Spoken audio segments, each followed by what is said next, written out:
여러분, 설날 하면 뭐가 제일 먼저 떠오르세요? 오랜만에 만나는 가족들의 따뜻함? 아니면 명절 스트레스? 오늘 저희가 데이터를 통해 빠르게 변하고 있는 한국의 설날 풍경, 그 속을 한번 제대로 들여다 보겠습니다. 자, 설날은요, 참 재밌게도 두 가지 얼굴을 동시에 가지고 있어요. 한쪽은 가족과 함께하는 정말 소중한 화합의 시간이지만 또 다른 한쪽은 보이지 않는 스트레스의 원인이 되기도 하거든요. 이 상반된 모습부터 한번 살펴보시죠. 그래서 오늘 저희가 이런 순서로 한번 이야기를 풀어가 볼까 하는데요. 먼저 설날의 두 얼굴을 살펴본 다음에 그래도 변치 않는 가족의 의미를 짚어보고요. 또 귀성길 대신 여행을 택하는 새로운 흐름, 세대 간의 생각 차이, 그리고 이걸 바탕으로 5년 뒤 명절은 어떻게 될지 예측까지 해보겠습니다. 자, 그럼 첫 번째 이야기부터 시작해 볼까요? 설날이 우리에게 주는 이 기쁨과 스트레스, 그 역설적인 감정에 대해서 좀 더 깊이 들어가 보겠습니다. 여기 보시면 거의 절반인 49%는 설날을 가족과 다시 이어지는 소중한 시간으로 생각해요. 그런데 동시에 경제적 부담이나 육체적 피로, 정신적 스트레스를 느끼는 사람도 정말 많다는 거죠. 기쁨과 부담이 딱 공존하는 정말 모순적인 명절인 셈이에요. 근데 여기서 정말 눈여겨봐야 할 게 바로 이 성별 격차입니다. 그래프 한번 보세요.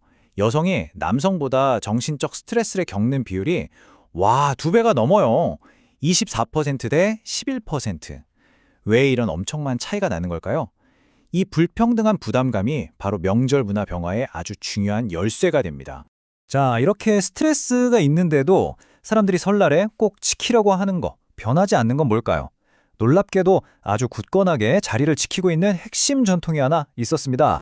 바로 떨어져 사는 직계 가족을 만나는 겁니다. 응답자의 무려 68%가 이걸 설날에 최우선순위로 꼽았어요. 그리고 이게 그냥 올해만 그런 게 아니에요. 이 그래프를 보시면요. 작년 설, 작년 추석, 그리고 올해 설까지 수치가 거의 똑같죠? 68, 69, 68. 정말 안정적이에요. 그러니까 다른 건 변해도 가족이 명절의 중심이라는 건 아직 변함이 없는 거죠. 자, 직계가족 모임이라는 이 핵심은 그대로인데 그럼 대체 뭐가 바뀌고 있다는 걸까요? 이제 그 주변부를 한번 들여다보겠습니다. 가장 큰 변화, 바로 만남의 범위가 달라졌다는 겁니다. 직계가족은 68%가 만나겠다고 했지만 친척들을 만나겠다는 비율은 49%로 뚝 떨어져요. 예전처럼 온 친척이 다 모이는 그런 큰 명절은 점점 줄어들고 있다는 뜻이죠. 그럼 이런 변화는 누가 이끌고 있을까요? 네, 바로 3040 세대입니다. 이 연령대에서는 친척을 만나겠다는 응답이 44%밖에 안 돼요. 아마도 의무감에서 비롯된 넓은 관계보다는 정말 가깝고 소중한 사람들에게 선택과 집중을 하고 싶어 하는 것 같아요. 그럼 여기서 당연히 이런 질문이 나오겠죠? 친척들 안 만나는 그 시간에 다들 뭘 하는 걸까요? 데이터는 아주 명확한 답을 보여줍니다. 바로 여행이에요. 작년 설하고 비교해서 여행 가겠다는 사람이 무려 7%포인트나 늘었어요. 이제 명절은 귀성이 아니라 휴가라는 인식이 점점 강해지는 거죠. 전체 응답자의 18%가 여행을 계획하고 있는데요. 재밌는 건 이 트렌드 역시 3040 세대가 이끌고 있다는 점이에요. 이 세대에서는 4명 중 1명 꼴인 24%가 여행을 간다고 답했습니다. 자, 그럼 이제 좀 더 근본적인 질문으로 들어가 보죠. 도대체 왜, 무엇 때문에 이런 변화가 생기는 걸까요? 그 이유를 한번 파헤쳐 보겠습니다. 가장 큰 이유는요. 세대별로 설날이라는 단어가 갖는 의미 자체가 다르기 때문이에요. 젊은 세대한테 설날은 쉬는 날, 재충전하는 날인데 우리 부모님 세대, 60대 이상에게는 여전히 조상님께 도리를 다하는 의무의 날인 거죠. 이런 인식 차이가 가장 확실하게 보이는 게 바로 차례에 대한 생각이에요. 전체적으로는 43%가 필요하다고 봤지만 18세에서 29세 사이를 보세요. 고작 24%. 4명 중 1명만 필요하다고 생각하는 거예요. 전통 의식에 대한 생각이 정말 빠르게 바뀌고 있다는 증거죠. 단순히 생각만 바뀐 게 아닙니다. 현실적인 문제도 커요. 차례상 차리는 데 드는 비용이 평균 40만 원이 넘고 또 음식 준비는 여전히 여성분들이 75%나 하고 계세요. 이런 경제적, 육체적 부담이 변화를 더 부채질하는 거죠.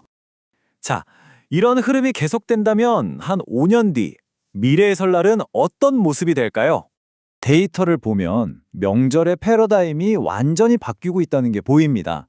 그러니까 의무와 노동이 중심이었던 과거 모델에서 벗어나서 개인의 휴식 그리고 좀 더 유연한 관계 맺기를 중요하게 생각하는 그런 새로운 모델로 넘어가고 있는 거죠. 자, 그럼 지금까지 살펴본 내용들을 마지막으로 한번 정리해 보겠습니다. 만약 여러분이 마케터거나 정책을 만드는 분이라면 특히 더 주목해서 보시면 좋을 것 같아요. 객관적인 데이터 보고서 형식으로 딱 정리해 드릴게요. 자, 2025년 설날의 모습 4가지로 요약할 수 있습니다. 첫째, 핵심은 그대로. 직계가족 모임은 68%로 아주 튼튼하게 유지되고 있어요. 둘째, 주변부는 변화 중. 친척 방문은 줄고 그 자리를 3040 중심의 여행이 채우고 있습니다. 셋째, 선택적 전통.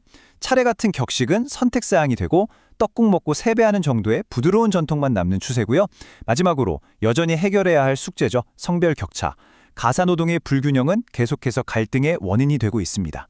이런 거대한 사회적 변화의 흐름 속에서 5년 뒤에 여러분의 설날 풍경은 어떤 모습일까요? 이 질문을 한번 스스로에게 던져보시면서 오늘 이야기를 마무리하겠습니다.